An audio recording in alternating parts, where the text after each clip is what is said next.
Gibson of the International Secret Police.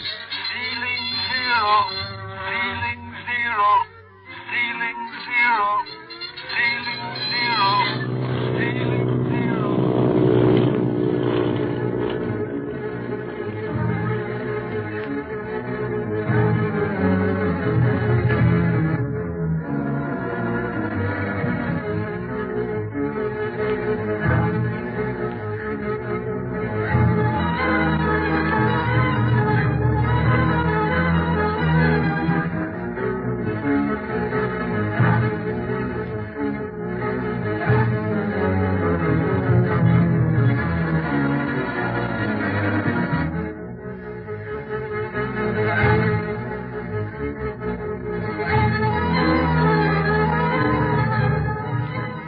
Speed, Clint, Barney, Bob Gilmore, and Dr. Kingsley and his little daughter are flying to Tibet to capture the octopus and his gang and to rescue Marcia Winfield. The criminal has been warned of their pursuit and seeks to stop them in Chungking when they land to deliver a stowaway, Chang, an octopus gangster, and also to refuel their plane. Failing in this, he plans to destroy his enemies when they land at Da Shen Lu, gateway to Tibet. The boys know nothing of this, however, and we find them nearing Da Shen Lu and looking for a possible landing field. Suffering wang-doodles. Look at them mountains rising up on either side of that valley. Looks like there ain't enough room to fly between them, much less land on the floor of the valley. Well, that's because they're so high, Barney.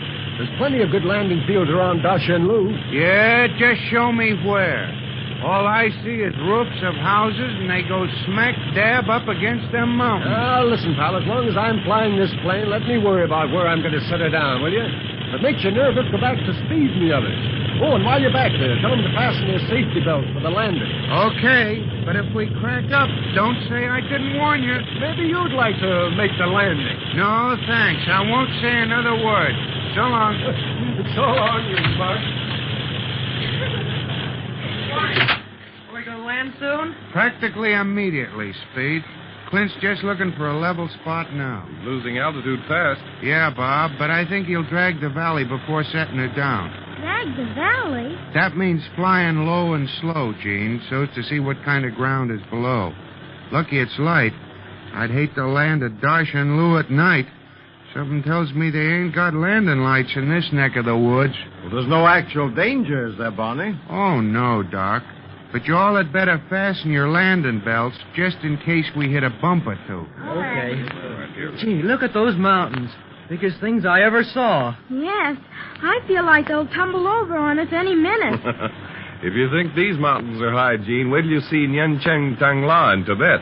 Maybe you'll have a chance to see the Himalayas, too. Then you'll really see something in mountains. I should think you'd have a great many avalanches in such a country as this, Bob. What with such high mountains and so much snow on their peaks. Well, they do in Tibet proper, Doctor, but I believe we're safe from such things in Da Shen Lu. You'll notice that most of the town is built just out of reach of slides, should one occur. Sounds like we're going to land soon. Yeah, everybody got their safety belt fastened?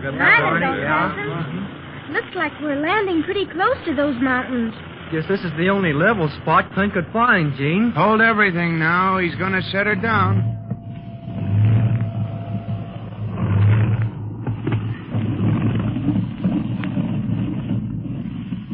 There we are.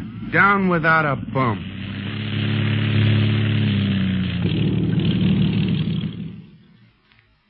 Well, I don't know how you all feel, but I'll be glad to get out and stretch my legs. I'm kind of curious about this berg anyhow. You can unfasten your safety belts now. Okay. Is everybody all right? Yeah? Well, I see we have a welcoming committee on hand. We'll have to go into the town to get our passports viséed and identify ourselves. But someone should stay here with the plane. What about you, Barney? Me? Say, did I just come along for the ride? When do I get to see the world anyhow? Well, perhaps the officials could leave us a guard of some sort, Clint. Oh, maybe. Let's pile out and see what we can do anyhow. Okay. Come on, Gene. That's a girl. There. Ooh, it's cold, isn't it? A lot higher than we were in Hong Kong, Gene.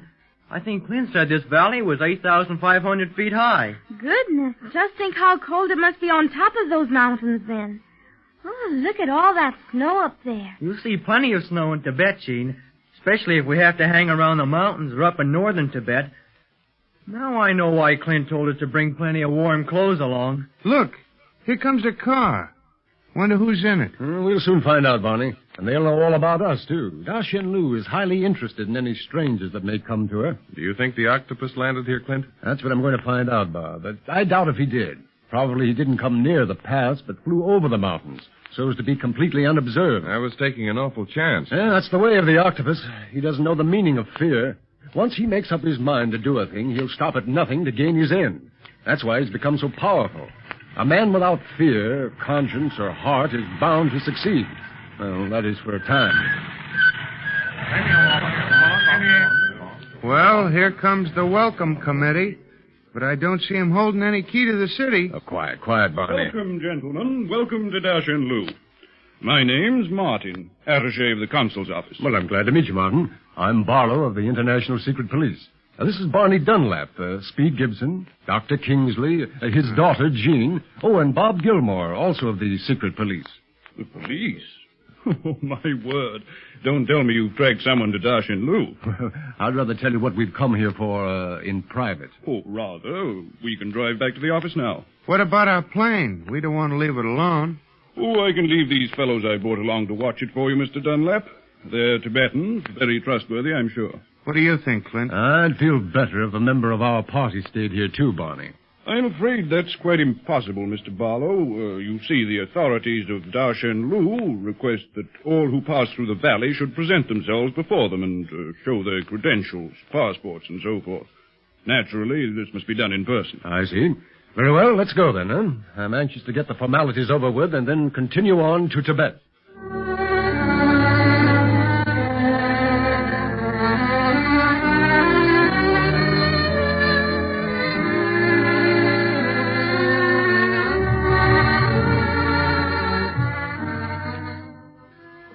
Mr. Ming, these are members of the International Secret Police. Two more of the party, a doctor and his little girl, are in the next room. It will not be necessary for them to submit to questioning, Mr. Martin. It is enough that I meet Clint Barlow at last. At last? I am an admirer of yours, Mr. Barlow. While the secret police organization does not give out anything concerning its members, everyone in government circles knows of you and your extraordinary work in the cause of law and order. Well, thank you, Mr. Ming. Naturally, your papers and passports are all in order. But I am curious as to why you are passing through Da Shen Lu. Have you ever heard of the octopus? The octopus. And he don't mean a fish. I realize that, Mr. Dunlap. The octopus is a criminal leader, a master criminal. Then you have heard of him. Oh, yes, Speed, but only the merest whispers. His organization has never reached as far as Da Shen Lu. At least, we have no record of his activities. And yet the octopus and a fleet of planes has entered Tibet. What? Yes. We have information that he's heading for the mountain range, Nianchen Tangla. But he cannot cross the border without our consent. He can't, but he has, Mr. Ming. The octopus is like that. He will not get far. The Tibetan government will discover the irregularity. I don't know about that, Mr. Ming. Forged passports are a handy tool for such a criminal as the octopus. Perhaps he has an established identity in Tibet. Then, if that were the case, why would he not go through the formalities at Da Shen Lu? No, because then if he stopped to show his papers, he'd have to explain his fleet of fighting planes. And then, too, the octopus is in a hurry. You see, we drove him from Hong Kong. He is anxious to establish his headquarters in Tibet before we can reach him. Mr. Barlow, I will cooperate with you in whatever way I can. I shall also notify the Tibetan government that the octopus has entered their territory. Good. And also notify them of our coming. The time is past when we can work in secret. How soon do you plan to take off again? Well, it's getting too dark to risk a takeoff now. Anyhow, I have a little business to attend to before leaving Da Shen Lu. We shall leave at dawn, Mr. Ming. Until then, Mr. Barlow, Da Shen Lu is yours.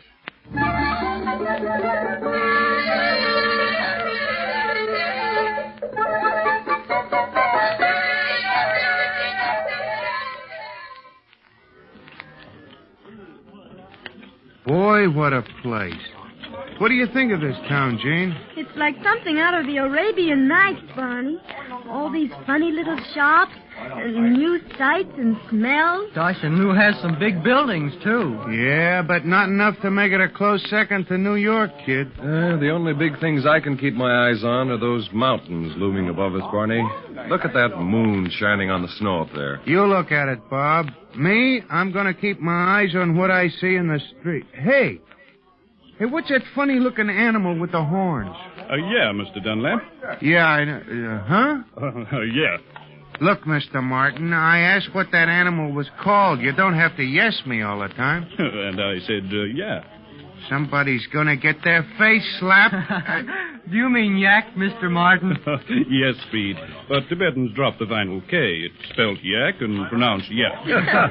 Well, Barney thought you were kidding him, Mr. Martin. I don't see nothing funny about it. If you ask me, it's silly.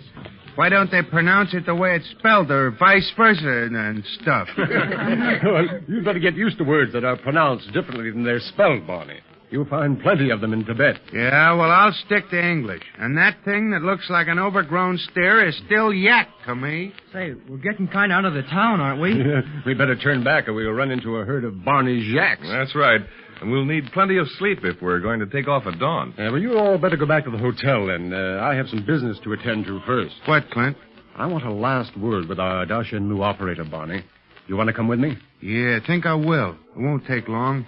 I want to make sure about our refueling stations in Tibet. Don't want to get stuck on a mountaintop without gas. Well, do you think we ought to take a last look at our plane, fellas, just to make sure everything is all right? Isn't far from here now. There's no need of that, Speed. One of the guards came in a while ago and said that everything was top hole. Well, then we might as well get on back to the hotel, Gene. It's time little girl should be in bed. I can certainly use some sleep. Hey, what's that noise? Noise? Yeah, listen. Look above us, the mountain. An avalanche! Back, everyone! Run for your lives!